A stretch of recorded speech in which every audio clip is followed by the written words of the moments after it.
2 नवंबर को प्रवर्तन निदेशालय यानी ईडी ने दिल्ली के मुख्यमंत्री और आम आदमी पार्टी के मुखिया अरविंद केजरीवाल को पूछताछ के लिए बुलाया है। ईडी ने बीते दिनों ये नोटिस अरविंद केजरीवाल को भेजा था और 2 नवंबर की तारीख दी थी जब उनसे दिल्ली की नई शराब नीति से जुड़े कथित घोटाले के मामले में पूछताछ की जाएगी।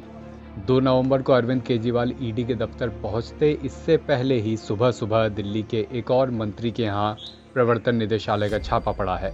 दिल्ली के श्रम और समाज कल्याण मंत्री राजकुमार आनंद के घर सुबह सुबह ईडी का छापा पड़ा है और ईडी की छापेमारी लगातार उनके तमाम ठिकानों पर जारी है। गुरुवार सुबह से ही ईडी ने यहां पर छापा मारा है। मंत्री राजकुमार आनंद के करीब 9 ठिकानों पर ईडी की ये छापेमारी चल रही है। इस पर और कोई भी डिटेल अभी आने का इंतजार है क्योंकि ये छापेमारी अभी लगातार जारी है।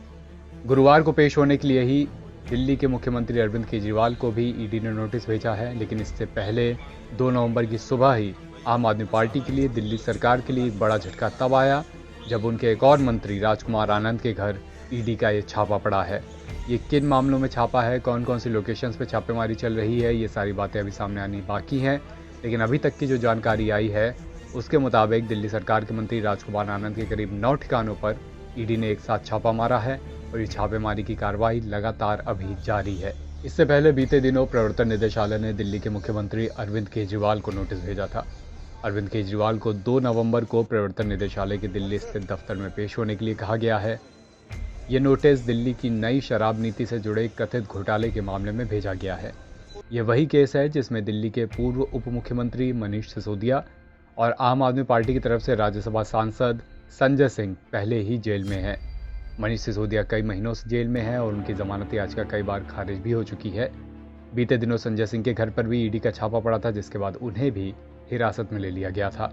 अब इसी मामले में अरविंद केजरीवाल को नोटिस भेजकर 2 नवंबर को पूछताछ के लिए बुलाया गया है। हालांकि 1 नवंबर की देर शाम तक और 2 नवंबर की सुबह तक भी आम आदमी पार्टी की तरफ से ये स्पष्ट नहीं किया गया है कि अरविंद केजरीवाल प्रवर्तन निदेशालय के दफ्तर जाएंगे या नहीं जाएंगे। आम आदमी पार्टी की तरफ से लगातार राघव चड्ढा, आतिशी और सौरभ भारद्वाज जैसे बड़े नेता सामने आते रहे, मीडिया से इस मामले में बात करते रहे। ये तक कहा गया कि प्रवर्तन निदेशालय के माध्यम से भारतीय जनता पार्टी अरविंद केजरीवाल को झूठे केस में फंसाकर उन्हें गिरफ्तार करवाने की साजिश रच रही है।